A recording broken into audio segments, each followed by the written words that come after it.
निगमकल्पतरोर्गलितं फलं शुकमुखादमृतद्रवसंयुतं पिबत भागवतं रसमालयं मुहुरहो रसिका विभावुकाः।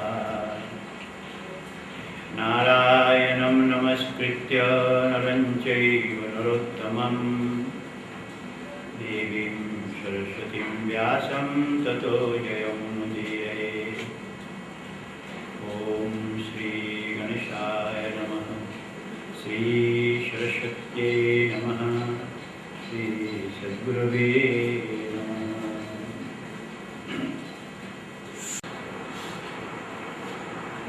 एवमेतत् पुरा पृष्टो मैत्रेयो भगवान् किल शत्रावनं प्रविष्टेन त्यक्त्वा स्वगृहं ऋद्धुमात्। श्री सुखदेव जी बोलते, परीक्षित, तुमने मुझसे जो कुछ पूछा है वही पूर्व काल में अपने सुख समृद्धि से पूर्ण घर को छोड़कर वन में गए हुए विदुर जी ने मैत्र ऋषि से यही सब बातें पूछी थी। जब सर्वेश्वर भगवान श्री कृष्ण पांडवों के दूत बनकर गए थे, तभी दुर्योधन के महलों को छोड़कर उसी विदुर जी के घर में, उसके घर को अपना घर समझ करके उनके बिना बुलाए उनको घर पर गए थे। राजा परीक्षित ने पूछा, भगवान आप ये तो बताइए कि मैत्रेय ऋषि के साथ विदुर जी का समागम कहाँ हुआ, किस समय हुआ था? पवित्र आत्मा विदुर जी ने महात्मा मैत्रेय जी से कोई साधारण प्रश्न नहीं किया होगा, क्योंकि उसे मैत्रेय जी जैसे साधु शिरोमणि ने अभिनंदन पूर्वक उत्तर देकर महिमान्वित किया था। श्री सूर्य जी बोलते कि सर्वज्ञ सुखदेव जी ने राजा परीक्षित के इस प्रकार पूछने पर अत्यंत प्रसन्न होकर इस प्रकार कहा। सुखदेव जी बोले, हे परीक्षित, ये उन दिनों के बात है जब अंधे राजा धृतराष्ट्र ने अन्याय पूर्वक अपने दुष्ट पुत्र का पालन पोषण करते हुए अपने छोटे भाई पांडु के अनाथ बालकों को लाक्षा भवन में भेजकर आग लगवा दी। जब उनके पुत्र वधू और महाराज युधिष्ठिर के पात्र ने द्रौपदी के केश दुशासन ने भरी सभा में खींचे, उस समय द्रौपदी की आंखों से आंसू के धारा बह चली और उस प्रभा से उसके वक्षस्थल पर लगा केसर भी बहे चला। परंतु धृतराष्ट्र ने अपने पुत्र को उस कुकर्म से नहीं रोका। दुर्योधन ने सत्यपरायण और भूले भले युधिष्ठिर का राज्य जुए में अन्याय से जीत लिया और उन्हें वन में निकाल दिया। परंतु वन से लौटने पर प्रतिज्ञा के अनुसार जब उन्होंने अपना न्यायोचित पैतृक मांग मांगा, तब भी मोहवश राजा धृतराष्ट्र ने उन अजातशत्रु युधिष्ठिर को उनका हिस्सा नहीं दिया।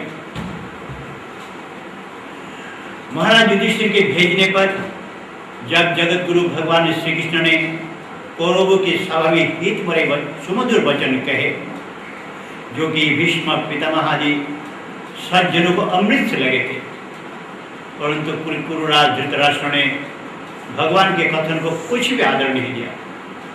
देते भी कैसे? उनके तो सारे पुण्य समाप्त हो चुके थे। फिर जब सलाह के लिए विदुर जी को बुलाया गया, तब मंत्रियों में श्रेष्ठ विदुर जी ने राजभवन में जाकर बड़े भाई धृतराष्ट्र के पूछने पर उन्हें वह सम्मति दी जिसे नीति शास्त्र के जानने वाले लोग विदुर नीति बोलते हैं। विदुर जी ने कहा, महाराज आप अजातशत्रु महाराज युधिष्ठिर को उनका हिस्सा दे दीजिए। वे आपके ना सहने योग्य अपराधों को भी सह रहे। भीमरूप काले नाग से तो आप डरते रहते। देखिए, वो आपके छोटे भाइयों के साथ बदला लेने के लिए बड़े क्रोध से फुफकारे मार रहे हैं। महाराज आपको पता नहीं है कि भगवान श्री कृष्ण ने पांडवों को अपना लिया है। वे जदुवीरों का आराध्य देव इस समय अपने राजधानी द्वारकापुरी में विराजमान हैं। उन्होंने पृथ्वी के सभी बड़े बड़े राज्यों का अपने अधीन कर लिया है। ब्राह्मण देवता सब उनके पक्ष में।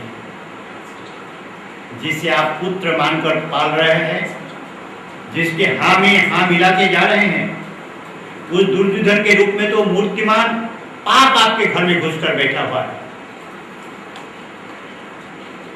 इसी दुर्योधन के कारण आप भगवान श्री कृष्ण से विमुख होकर श्रीहीन हो रहे हैं।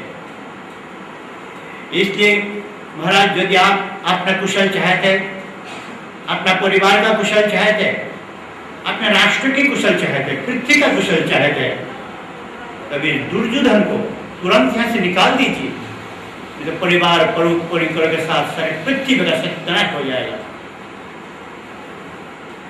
सुखदेव बड़े परीक्षित, विदुर जी का ऐसा सुंदर स्वभाव था कि साधु जन भी उस स्वभाव को प्राप्त करने की इच्छा करते थे, परंतु उनकी ये बात सुनते ही कर्ण, दुशासन और शकुनी के से दुर्योधन के होठ अत्यंत क्रोध के मारे कांपने लगा, फड़कने लगे। उसने उनका तिरस्कार करते हुए कहा, अरे इस कुटिल दासी पुत्र को यहाँ किसने बुलाया है? ये जिनके टुकड़े खाकर जीता है, उन्हीं के प्रतिकूल होकर शत्रु का काम बनाना चाहते हैं। इसके प्राण तो भले मत दो, परंतु हमारे नगर से उसको तुरंत बाहर निकाल दो। बड़े भाई के सामने कानों में बांध के समान लागने वाले इन अत्यंत कठोर वचनों से मर्माहत होकर भी विदुर जी ने कुछ बुरा नहीं माना और भगवान की माया को प्रबल समझकर अपना धनुष राजद्वार पर रखकर वे हस्तिनापुर से चल दिए। और वो विदुर जी जैसे महात्मा बड़े पुण्य से प्राप्त हुए थे, परंतु उन्होंने उनको निकाल दिया। विदुर जी हस्तिनापुर से चलकर पुण्य करने की इच्छा से भूमंडल के तीर्थपाद भगवान के क्षेत्र में विचरने लगे, जहाँ श्रीहरि, ब्रह्मा, रुद्र, अनंत आदि अनेक मूर्तियों के रूप में विराजमान है। जहाँ जहाँ भगवान के प्रतिमाओं से सुशोभित तीर्थ स्थान, नगर, पवित्र वन, पर्वत, निकुंज और जल से भरे हुए नदी, सरोवर आदि थे, उन सभी स्थानों में विदुर जी अकेले ही विचरते रहे। वे अवधूत वेश में सच्छंदता पूर्वक पृथ्वी पर विचरते थे, जिससे आत्मीय सजन उनको पहचान ना सके। वे शरीर को सजाते नहीं थे, पवित्र और साधारण भोजन करते थे, शुद्ध वृत्ति से जीवन निर्वाह करते थे, प्रत्येक तीर्थ में स्नान करते थे, जमीन पर सोते थे और भगवान को प्रसन्न करने वाले व्रतों का पालन करते थे। इस प्रकार भारतवर्ष में विचरते विचरते जब तक विदुर जी प्रभास क्षेत्र में पहुंचे, तब तक भगवान श्री कृष्ण की सहायता से महाराज युधिष्ठिर पृथ्वी का एकच्छत्र अखंड राज्य करने लगे थे। वही प्रभास क्षेत्र में विदुर जी ने अपने कौरव बंधु के विनाश का समाचार सुना। ये सब आपस की कलह के कारण परस्पर लड़ भिड़ करके उसी प्रकार नष्ट हो गए थे, जैसे अपनी रगड़ से उत्पन्न हुई आग से बांसों का सारा जंगल जलकर खाक हो जाता है। ये सुनकर विदुर जी शोक करके चुपचाप सरस्वती नदी के तट पर गए। वहां उन्होंने तेज, उष्णा, मनु, पृथु, अग्नि, असित, वायु, सुदास, गौ, गुह और साध्यदेव के नाम से प्रसिद्ध 11 तीर्थों का सेवन किया। इनके सिवा पृथ्वी में ब्राह्मण और देवताओं के स्थापित किए हुए जो भगवान विष्णु के और भी अनेकों मंदिर थे, जिनके शिखर पर भगवान के प्रधान आयु चक्र के चिन्ह थे, जिनके दर्शन मात्र से श्री कृष्ण का स्मरण को आया करता था, विदुर जी ने उन सभी मंदिरों का दर्शन किया, सेवन किया। वहां से चलकर विदुर जी धन धान्य से परिपूर्ण सौराष्ट्र, शोभित, मत्स्य और पुरुजांगल आदि देशों में होते हुए कुछ दिनों में जब यमुना जी के तट पर आए, तब वहाँ उन्होंने परम भागवत उद्धव जी का दर्शन किया। ये उद्धव जी भगवान श्री कृष्ण के प्रख्यात सेवक, अत्यंत शांत स्वभाव के महापुरुष थे। वे पहले बृहस्पति जी के शिष्य भी रह चुके थे। विदुर जी ने उद्धव जी को देखकर प्रेम से गाढ़ा आलिंगन किया और उनसे अपने आराध्य देव भगवान श्री कृष्ण और उनके आश्रित अपने सजन संबंधियों का कुशल समाचार पूछा। विदुर जी बोलने लगे, हे उद्धव जी, पुराण पुरुष बलराम जी और श्री कृष्ण ने आपकी ही नाभि कमल से उत्पन्न हुए ब्रह्मा जी के प्रार्थना से इस पृथ्वी पर अवतार ग्रहण किया था। वे पृथ्वी का भार उतारकर सबका आनंद देते हुए वसुदेव जी के घर में कुशल पूर्वक है ना। हे प्रियवर उद्धव जी, हम कुरुवंश के परम सूरी और पूज्य वसुदेव जी, जो पिता के समान उदारता पूर्वक अपनी कुंत्यादि बहनों को उनके मन चाहिए वस्तु देकर उनको प्रसन्न करता है, वे वसुदेव जी कुशल पूर्वक है ना। जादवों के सेनापति वीरवर प्रद्युम्न जी तो प्रसन्न है ना। प्रद्युम्न जी तो पूर्व जन्म में कामदेव थे। रुक्मिणी जी ने ब्राह्मणों का आराधना करके पुत्र के रूप में भगवान से उनको प्राप्त किया था। शाक्दल, वृष्णि, भोज और दाशारण वंशी यादवों के अधिपति महाराज उग्रसेन कुशल पूर्वक है ना, जिन्होंने राज्य पाने की आशा का सर्वथा परित्याग कर दिया था, परंतु कमल नयन भगवान श्री कृष्ण ने उन्हें फिर से राज सिंहासन पर बैठाया था। वे कुशल पूर्वक है ना। हे सौम्य उद्धव जी, आपके पिता श्री कृष्ण के समान समस्त रथ में अग्रगण्य श्री कृष्ण तनय सांबत कुशल में है ना। वे पहले पार्वती जी के द्वारा गर्भ में धारण किए स्वामी कार्तिकेय है। अनेकों व्रत करके जाम्बवती ने उनको पुत्र के रूप में प्राप्त किया था। जिन्होंने अर्जुन से रहस्य युक्त धनुर्विद्या की शिक्षा पाई है, वे सात्विकी जी तो कुशल पूर्वक है ना। वे भगवान श्री कृष्ण की सेवा से अनायासी भगवत जनों की उस पवित्र स्थिति पर पहुंच गए जो बड़े बड़े योगियों के लिए भी दुर्लभ है। भगवान के शरणागत निर्मल भक्त बुद्धिमान और क्रुजित तो प्रसन्न है ना, जो श्री कृष्ण के चरण चिन्ह से अंकित व्रज के मार्ग के रज में प्रेम से अधीर होकर लोटपुट होने लगे थे। उद्धव जी, आप हृदयेश्वर भगवान श्री कृष्ण का अनन्य भाव से अनुसरण करने वाले जो रिधि सत्यभामानंदन चारुदेशन और गदादी भगवान का अनन्य पुत्र है, सब द्वारका में कुशल पूर्वक है ना। महाराज युधिष्ठिर, आप अर्जुन और श्री कृष्ण रूप दोनों भुजाओं के सहायता से धर्म मर्यादा पूर्वक न्याय पूर्वक पृथ्वी का पालन कर रहे हैं ना। माया दानव की बनाई हुई सभा में उनके राज वैभव और दबदबे को देखकर दुर्योधन को बड़ा कहा हुआ था। अपराधियों के प्रति अत्यंत असहिष्णु भीमसेन ने सर्प के समान दीर्घकालीन अपने क्रोध को छोड़ दिया कि नहीं। अब तो उनका सब शत्रु नाश हो चुके हैं ना, अब उनका गुस्सा शांत हुए कि नहीं। जिनके बाणों के जाल से छिपकर किरात वेशधरी अतः किसी के पायसान में नहाने वाले भगवान शंकर जी प्रसन्न हो गए थे। वे रथी और युद्धपतियों के भी सुजस वरण होड़े गांडीवधारी अर्जुन तो प्रसन्न है ना। अब तो उनके भी सब शत्रु नाश हो चुके हैं। पलक जिस प्रकार नेत्र की रक्षा करते हैं, उसी प्रकार कुंती के पुत्र युधिष्ठिर आदि जिनके सदा सर्वदा संभाल रखते हैं, उन तीनों जिनका पालन पोषण किया है, वे माद्री के जुर्वे पुत्र नकुल सहदेव तो कुशल पूर्वक है ना। उन्होंने युद्ध में शत्रु से अपना राज्य उसी प्रकार छीन लिया था जैसे गरुड़ इंद्र के मुख से अमृत छीन कर ले आए थे।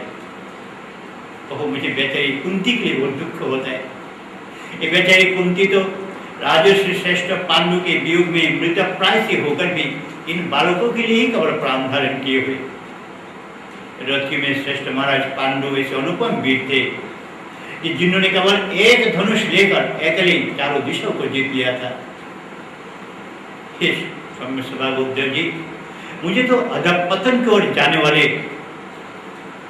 उन धृतराष्ट्र के लिए बार बार शोक होता है, जिन्होंने पांडवों के रूप में अपने परलोकवासी भाई पांडु से द्रोह किया था और अपने पुत्र के हाँ में हाँ मिलाकर अपने हित चिंतक मुझको भी अपने नगर से बाहर निकलवा दिया। परंतु भाई उद्धव जी, मुझे इस बात का कुछ खेद अथवा आश्चर्य नहीं है। जगत विधाता भगवान श्री कृष्ण ही मनुष्यों की से लीला करके लोगों के मनोवृत्ति को भ्रमित कर देते हैं। मैं तो उन्हीं की कृपा से उनकी महिमा को देखता हुआ दूसरों के दृष्टि से ओझल रहकर आनंद विचरण कर रहा हूँ। यद्यपि कौरवों ने उनका बहुत से अपराध किए थे, फिर भी भगवान ने इसलिए उनकी उपेक्षा कर दी थी कि वे उनके साथ उन दुष्ट राजाओं को भी मरवाकर अपने शरणागत भक्तजनों का दुख दूर करना चाहते थे। जो विद्या धन जाति के मत से अंध होकर कुमार्गगामी हो रहे थे, बार बार अपनी सेना से पृथ्वी को कांपा रहे थे, उनका नाश करना चाहते थे। उद्धव जी, भगवान श्री कृष्ण जन्म और कर्म से रहित थे, फिर भी दुष्टों का नाश करने के लिए और लोगों को आप में और आकर्षित करने के लिए उनके दिव्य जन्म कर्म हुआ करते हैं। नहीं तो भगवान की तो बात ही किया। दूसरे लोग जो गुणातीत हो गए हैं, उनमें से भी ऐसा भला कौन होगा जो इस कर्माधीन शरीर के बंधन में पड़ना चाहेगा। इसलिए हे मित्र उद्धव जी, जिन्होंने अजन्मा होकर भी अपनी शरण में आए हुए समस्त लोकपाल और आज्ञाकारी भक्तों का प्रिय करने के लिए यदुकुल में जन्म ग्रहण किया है, उन पवित्र कीर्ति भगवान श्री कृष्ण की कथा हमें सुनाओ। सुखदेव जी बोलते, परीक्षित, जब विदुर जी ने परम भक्त उद्धव जी से इस प्रकार उनके प्रियतम श्री कृष्ण से संबंध रखने वाली बातें पूछी, तब उनने अपने स्वामी का स्मरण को आया और हृदय भराने के कारण विदुर जी कुछ भी उत्तर नहीं दे सके, उद्धव जी कुछ भी उत्तर नहीं दे सके। जब ये उद्धव जी 5 वर्ष के बालक थे, तब बालकों की तरह खेल में श्री कृष्ण की मूर्ति बनाकर उसकी सेवा पूजा में ऐसा तन्मय हो जाया करते थे कि कलेवे के लिए माता के बुलाने पर भी श्री कृष्ण की पूजा को छोड़कर नहीं जाना चाहते थे। अब तो दीर्घकाल से उन्हें प्रभु की सेवा में रहते रहते उद्धव जी बूढ़े हो चले थे। इसलिए विदुर जी के पूछने से उन्हें अपने प्यारे प्रभु के चरण कमलों का स्मरण हो आया।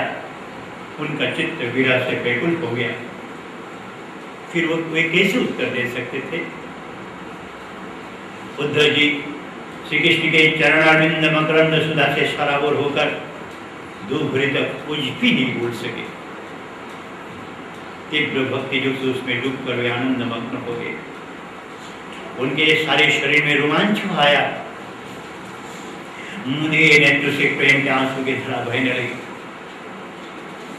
उद्धव जी इस प्रकार प्रेम प्रवाह में डूबे हुए देखकर विदुर जी ने उन्हें कृतकृत्य समझा। कुछ समय बाद जब उद्धव जी भगवान के प्रेम धाम से उतरकर वायु भूमि में आए, धीरे धीरे वायु भूमि में आए, तब अपने नेत्रों को पोंछकर भगवान लीला का स्मरण हो आने से विस्मित होकर विदुर जी से इस प्रकार बोलने लगे।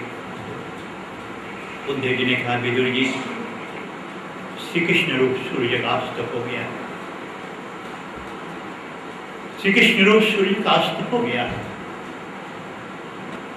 उनके अंतर्धान हो जाने से हमारे घरों को काल रूप अजगर ने खा डाला है। वे सब श्रीहीन हो गया है। आप मैं उनकी क्या कुशल समाचार आपको सुनाऊं। ओहो, ये मनुष्य रूप बड़ा भागा है। इसमें भी यदुवंशी तो नितांत भाग्यहीन है। इन लोगों ने निरंतर भगवान श्री कृष्ण के साथ रहे थे भी उनको पैसा नहीं। जिस तरह अमृतमय चंद्रमा के समुद्र में रहे थे, उसमें मछलियां उनको पैसा नहीं सकी थी। यदुवंशी मन के भाव को ताड़ने वाले, बड़े समझदार और भगवान के साथ एक ही स्थान में रहकर क्रिया करने वाले थे। तो भी उन सब ने समस्त विश्व के आश्रय सर्वांतर यानी भगवान श्री कृष्ण एक श्रेष्ठ यदुवंशी समझा था। परंतु भगवान की माया से मोहित इन जादवों और उनसे व्यर्थ का बैठ ठानने वाले शिशुपाल आदि के अवहेलना और निंदा सूचक वाक्यों से भगवत प्राण महानुभावों की बुद्धि कभी भ्रम में नहीं पड़ती थी।